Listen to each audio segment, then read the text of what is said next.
Welcome to Tamil job factory. நம்ம சேனலில் தமிழ்நாடு அரசு வேலைவாய்ப்புகள் பற்றின தகவல் வந்து கணிசாக பார்த்துட்ருக்கோம். அந்த வகையில் கோர்ட்லேருந்து வந்திருக்கக்கூடிய நேரடி வேலைவாய்ப்பு அறிவிப்பை பற்றி இந்த வீடியோவில் டீட்டெயிலாக வந்து பார்க்கலாம்.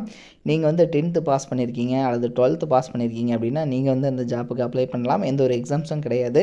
டேரெக்டாக இன்டர்வியூ மட்டும்தான் இருக்கும். உங்களுக்கு வந்து சேலரி பொறுத்த வரைக்கும் ஒரு நாளைக்கு 750 ரூபா சேலரி இது மாதிரி வந்து உங்களுக்கு வந்து கொடுத்துருக்காங்க. 14/10/2025 வரைக்கும் வந்து டைம் கொடுத்துருக்காங்க. அப்ளை பண்ணுறது ஃபீஸ் எதுவும் கிடையாது. இந்த கோர்ட்டில் உதவியாளருக்கான வேலைவாய்ப்பு அறிவிப்புகளை பொறுத்த வரைக்கும் பார்த்திங்கன்னா என்னென்ன வேக்கண்ட் கொடுத்துருக்காங்க, எங்கேருந்து கொடுத்துருக்காங்க அப்படிங்கிறத பற்றி டீட்டெயிலாக பார்க்கலாம்.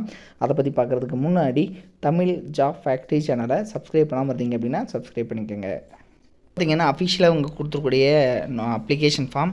இந்த அப்ளிகேஷன் ஃபார்மை நீங்கள் டவுன்லோட் பண்ணி பிரிண்ட் அவுட் எடுத்துக்கங்க. இதில் ரைட் சைடில் உங்களோட பாஸ்போர்ட் சைஸ் ஃபோட்டோ, இந்த இடத்துல உங்களோட நேம் கேபிட்டல் லெட்டரில், அதே மாதிரி உங்களோட ஜெண்டர் என்ன, அதுக்கப்புறம் உங்களோட வயது என்ன, உங்களுடைய தகப்பன் அல்லது கணவர் பெயர் என்ன, அதுக்கப்புறம் உங்களுடைய கல்வி தகுதிகள், அதுக்கப்புறம் பார்த்திங்கன்னா உங்களுடைய டெக்னிக்கல் குவாலிஃபிகேஷன் என்ன, ஜாதி என்ன, அதில் உங்களுடைய உட்பிரிவு என்ன, அதுக்கப்புறம் உங்களுடைய ரிலீஜியன், உங்களுடைய ஆஃபீஸ் அட்ரஸ் அல்லது வந்து அலுவலக விலாசம், ஸோ இதெல்லாமே கேட்டிருக்காங்க.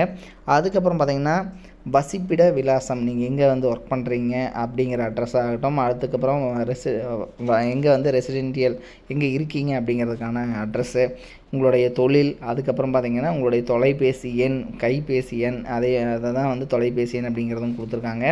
அதுக்கப்புறம் உங்களுடைய இமெயில் அட்ரஸ்ஸு, அதுக்கப்புறம் நீங்கள் எந்த பகுதியில் சட்டம் சார்ந்த தன்னார்வ தொண்டவராக வந்து பணி செய்ய விரும்புகிறீர்கள் அப்படிங்கிறது வந்து கேட்டிருக்காங்க.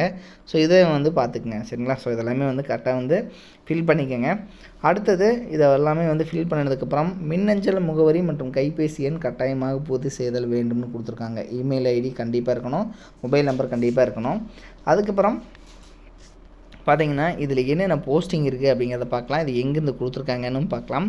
திருநெல்வேலி மாவட்ட சட்டசபைகள் ஆணைக்குழு, அதாவது ஒருங்கிணைந்த நீதிமன்ற வளாகம், பாளையங்கோட்டை, திருநெல்வேலி, சரிங்களா? அதாவது இங்கே வந்து பார்த்திங்கன்னா உங்களுக்கு கோர்ட்டு கேம்பஸ்குள்ளே தான் உங்களுக்கு வந்து போஸ்டிங் இருக்கும். உங்களுக்கு வந்து பார்த்திங்கன்னா சட்டம் சார்ந்த தன்னார்வ தொண்டராக பணியாற்ற விண்ணப்பங்கள் வரவேற்கப்படுகின்றன அப்படிங்கிறதும் சொல்லியிருக்காங்க. அதாவது வாலண்டியர்ஸ் ஒர்க்கு தான். இந்த ஒர்க்கை பொறுத்த வரைக்கும் பார்த்திங்கன்னா உங்களுக்கு வந்து வள்ளியூர், ராதாபுரம், நாங்குநேரி, சேரன் மகாதேவி, அம்பாசமுத்திரம், அதுக்கப்புறம் தென்காசி, செங்கோட்டை, ஆலங்குளம், சிவகிரி, சங்கரன் கோவில், இது மாதிரியான வட்ட சட்டப்பணிகள் அப்படிங்கிற மாதிரி வந்து கொடுத்துருக்காங்க.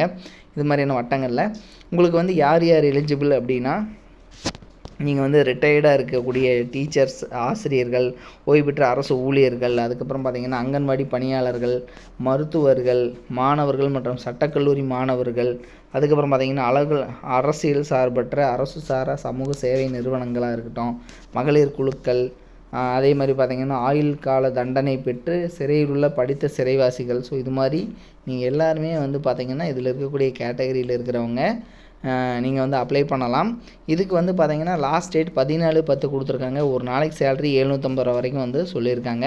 18 வயதுக்கு மேலே இருக்கணும், நீங்கள் வந்து 10th படிச்சிருக்கணும், தமிழ் எழுத்தறிவு பெற்றிருக்க வேணும் அப்படிங்கிறதும் கொடுத்துருக்காங்க. ஸோ தேர்வு செய்யப்படும் நாளிலேருந்து ஒரு ஆண்டுக்கு வந்து உங்களுக்கான பணிக்காலம் இருக்கும். தென் இதுக்கு வந்து பார்த்திங்கன்னா இமெயில் மூலமாகவும் நீங்கள் வந்து அனுப்பலாம், அல்லது ரெஜிஸ்டர்டு போஸ்ட்டு, அதாவது பார்த்திங்கன்னா ஸ்பீடு போஸ்ட்டு, சரிங்களா? So registered post, speed post நீங்கள் இதில் வந்து அனுப்பிச்சிக்கலாம். இப்போ ரெஜிஸ்டர்டு போஸ்ட் இல்லை, அதனால் ஸ்பீடு போஸ்ட் அனுப்பிச்சிக்கலாம். இதில் பார்த்திங்கன்னா நீங்கள் அனுப்பக்கூடிய அட்ரஸ் தலைவர், முதன்மை மாவட்ட நீதிபதி, திருநெல்வேலி மாவட்ட சட்டப்பணிகள் ஆணைக்குழு, ஒருங்கிணைந்த நீதிமன்ற வளாகம், பாளையங்கோட்டை, திருநெல்வேலி 627002 அப்படிங்கிற இந்த அட்ரஸுக்கு தான் நீங்கள் வந்து சென்ட் பண்ணுற மாதிரி இருக்கும். இதனோட லிங்க் டிஸ்கிரிப்ஷனில் கொடுத்துருக்கேன், செக் பண்ணிக்கோங்க. இது மாதிரியான அப்டேட் நியூஸ்க்கு தொடர்ந்து நம்ம சேனலை விசிட் பண்ணிக்கோங்க. தேங்க்யூ.